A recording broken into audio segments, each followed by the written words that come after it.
this is my French fancy. Obviously supersized for the giant eats. Obviously not the one that was on the left. It was the big one on the right there. I did a bit of research on how to make this supersized, and it does just take 180 grams of butter, 180 grams of flour, 180 grams of caster sugar, 6 large free-ranged eggs, some vanilla, a spot of salt, and a dash of milk. So obviously we will start with the 180 grams of butter and 180 grams of flour. Now it does say to melt and cool the butter before mixing them together, but due to skipping that step, the brand new whisk that I have just bought just doesn't cut the mustard. So we stick our hands in and we get a bit messy and then go in with the spoon.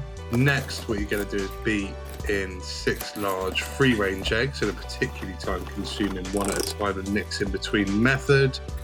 Give the new whisk another try, which I didn't really quite fancy, so let's throw that away and stick with our trusty little metal whisk. Give a little tidy up, and then obviously it's time for a heavy splash of vanilla.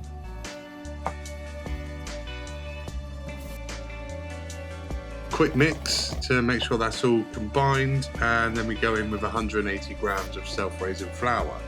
Now obviously if you do look at a proper recipe, it will say 180 grams of plain flour plus some baking soda, but that to me just seems pointless, so self-raising flour seems to be the one. Now what you want to do is not necessarily mix like you did with the butter and the sugar, but you want to fold over, and this creates a certain level of air to make your cake nice and fluffy. Preset your oven, heat it up to 180 degrees, that is Celsius and fan assisted, so I'm sure it'll be a little bit more. If you're not fan assisted, then you want to add a little bit of liquid to the cake and the baker, coffee and milk respectively. You then want to put the batter inside the cake tin and bang that straight into the oven. Moving on to our buttercream, which is an excessive amount of unsalted British butter and an excessive amount of ice and sugar. Now obviously the sieve does like to keep hold of the ice and sugar, especially if you don't dry it properly, so get right in there busy with the spoon.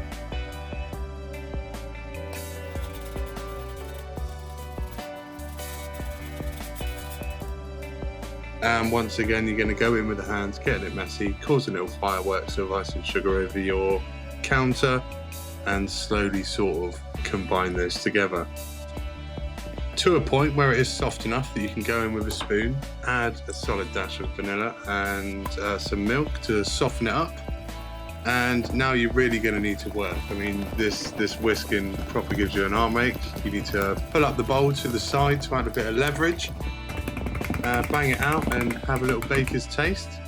Make sure it's all good. Obviously wipe the side down now, and fortunately the cake is now done. So what we want to do is not know what to do with the utensils. Put it on a plate, take it off the plate, put it on a cooling rack in the back, re-butter up the pan again, and add the second half of the mixture. Now I will say it's not quite half.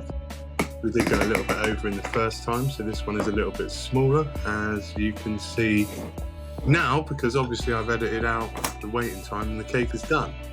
We get ourselves a gingerbread man's chopping board and start cutting this down into a squarish shape.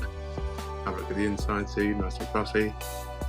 We take off the spare sides, and obviously don't worry because none of it goes to waste.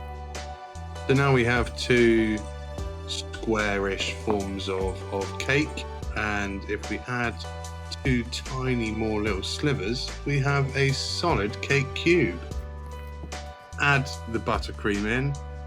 Now I did think obviously just sponge and buttercream may be a little bit too much, so I added in some strawberry jam to make it a bit more like a vanilla sponge, but it does add a certain level of fruity flavour which you just don't get with buttercream and vanilla sponge, so it might be deemed as a childish palate, but there we go, we've added it in.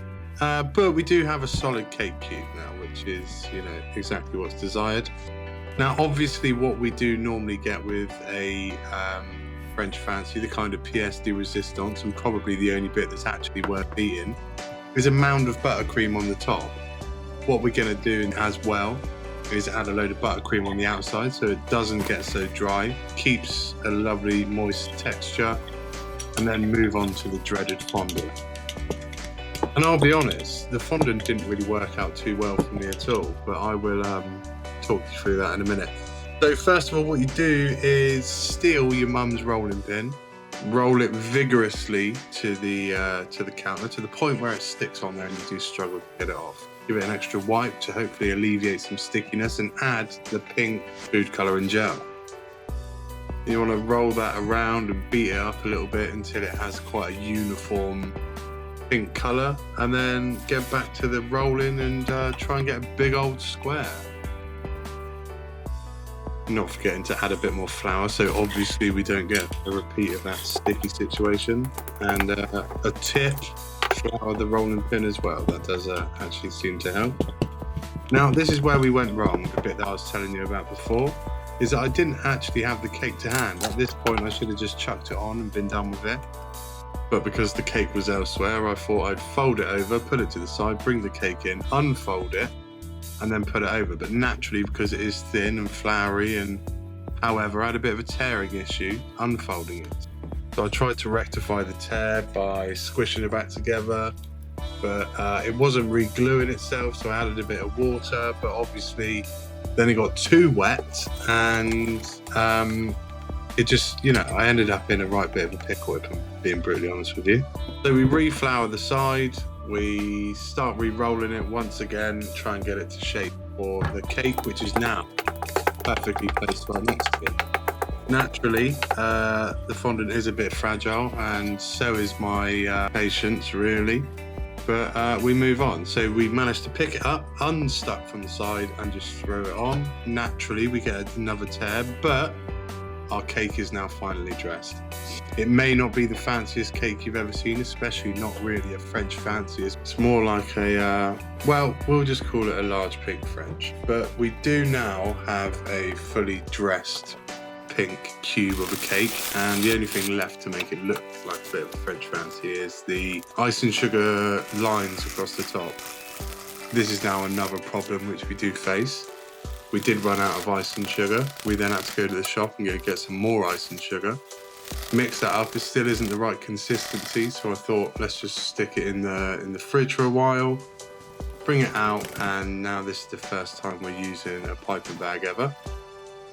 Thought it was just as simple as putting the icing in the piping bag and then sticking this plastic cone in the end, bringing the cake over, snipping the little end off and pouring it over. But as you can see, obviously the cone then fell off. It had a bit of a nightmare. The icing sugar isn't thick enough as it is, but there is icing sugar dripping down it, and it is pink, and it is a large square. So for me, I think that's pretty fancy going on. Let's give it away. It is 1.2 kilograms, just under.